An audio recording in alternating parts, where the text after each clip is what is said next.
Ah, talk about generation gap. Anyway, to hell with it, I was going to try it. I tell you, because it was already December shutdown, I had plenty of time to look around for a place I could use as a studio. I went to see a friend of mine, Dlamini, the guy who owns this funeral parlor, Dlamini. I explained to him my whole idea. I still cannot forget his wise words. You know what he said to me? He said, Styles, this is your chance, my son. Don't let it pass. Grab it. Grab it now before another man in my line puts you in that long, big black box, puts the lid on, nail it for you. He told me that next to his funeral parlor was a little room which I could use as a studio. Well, I had to apply for the use of this room to the Bantu Affairs Department of Administration and Development Community and all that. Some of the bloody addresses to go on the other side of the envelope. 3 months I waited, no reply. Then the first letter came. Ah, your application is receiving consideration of the board. That's not bad. I know those bloody whites, they never reply. Another month later, a letter came. Huh? Your application is now receiving serious consideration of the board. It didn't worry me. I'm patient. Another month later, a letter came. Your application is now receiving serious consideration of the board and is being forwarded to the director's table. I nearly gave up. I know them. They will never give you a chance. No! One morning, a knock on the door. The postman, I had to sign for a registered letter. Mama, listen, we are happy to inform you. You know what that means? I can use the room. Yes, I had to run 2 miles non-stop to the nearest administration office. I had to be bloody fast. White people change their minds very quickly. I know them. Well, I went down, straight into the red location, unlocked the door, and what I found here sobered me a little bit. All those windows were broken. A hole in the roof. The bloody thing was almost coming down.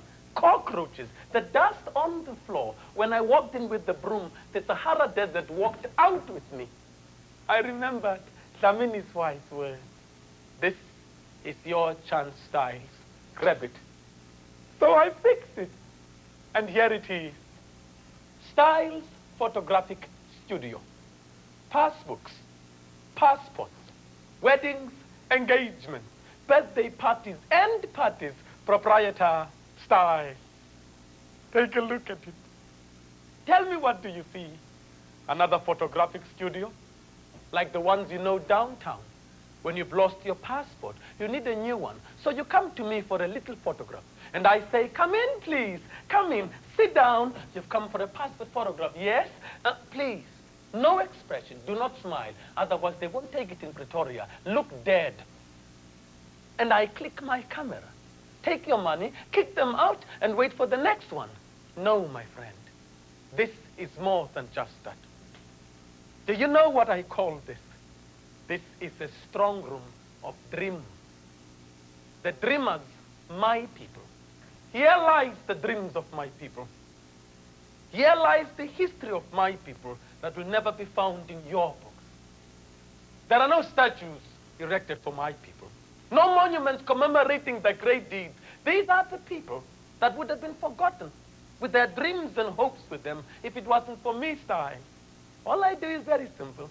Put it down in my own way on paper, process it, return it back to them so that one day, even a man's great-grandchildren might look at the man and say, this was our great-grandfather, and say his name.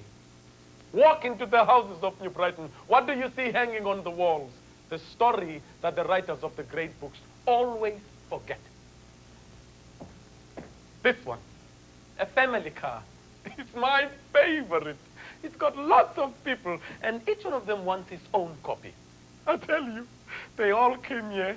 It was a Saturday. Very early in the morning, there was the knock on the door. I must explain something to you. Wait. As you know, next door to me, my neighbor is the funeral parlor. So if I sit here and there's the knock on that door, I don't even lift my head up. I know Funeral parlor, next door. It's easy, next door. But when I hear, that one is mine. It's a dream. I just say, come in. Let me tell you, it was very early on a Saturday morning with a hell of a noise outside that door. At first I thought, is it a raid? Then I realized, no, they don't raid so late. Before I could solve my problem, that door burst open and all the children ran in. What?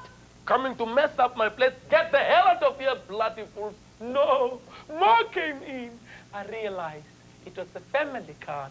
Come in, everybody. No, come in. You are all welcome here. Let the children play. Don't touch it, just play around it. Come in, please.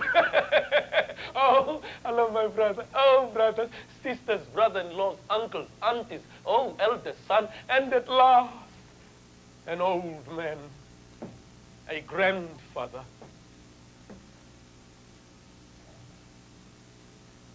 His gray hair was a symbol of wisdom for me. His face, weather-beaten, lined with experience. Looking at him was like paging the volume of his life, written by himself. He was the true image of life, of what it means and does to a man. He sat here, half smiling, half serious, as if he has already seen the end of his road. His eldest son said to me, excuse me, Mr. Stiles, excuse me, this is my father. Yes, Mr. Stiles, this is my mother, Mr. Stiles. That's my wife, Gertrude. Yes, Mr. Stiles, these are my brothers and sisters with their wives and husbands. Yes, Mr. Stiles, these are my other brothers and sisters. Some of them have children here, but they're not married yet. Yes, Mr. Stiles, and these are all our children and grandchildren. We've come for a family card. My father always wanted it. Leave the rest to me. It's my job. Let me show you how I do it. The old man here, the old lady this side, the eldest son right behind the old man, standing here next to his wife, the other brother with his wife, another brother with his wife, all the sisters with their husbands this side, the aunties and uncles standing here looking at me, 30s and 14 in front, all of them looking at me, 8 and 7 on their knees, looking at me, 3 and 4 and the little kids squatting in front, looking at me, 27 of them plus 2, 29. Don't mention birth control to this family. They know nothing about family planning. Now, all right? Shh, shh, shh. Everybody quiet, please.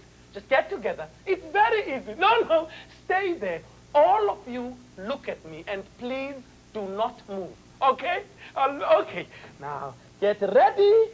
Oh, hey, please don't move. Come back. No. Sit here with the other children. No, if you leave them, you won't be in the car. Okay, now, everybody again, simple, don't move. Look straight into here, all right? Get ready. Now. Listen, if you stand in front of the camera, the card won't come out.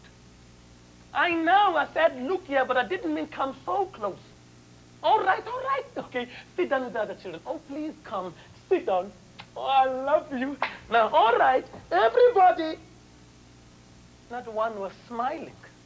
It's a hell of a thing to take 29 people without a smile. The old trick. Now, everybody say, cheese. Didn't work the first time. All right, can all of you say after me, cheese? The little children, they were the first to pick it up. Cheese, all right. Everybody, cheese. Everybody, please. Cheese. Then the boys and girls, cheese. Brothers and sisters, cheese. The aunts and uncles, cheese. The eldest son, cheese. And at last, the old man, cheese. The people from the streets joined me through the windows, and it was cheese. Even the people from the funeral parlor, the mourners, forgot their troubles that day, wiped their tears, and joined me right through the door. Cheese. The whole of New Brighton forgot their troubles that day, and we were all shouting, cheese, everybody, cheese. Press my button. And there it was. 29 variations of New Brighton smile. Don't believe those bloody fools in town that say we can't smile. You saw it yourselves.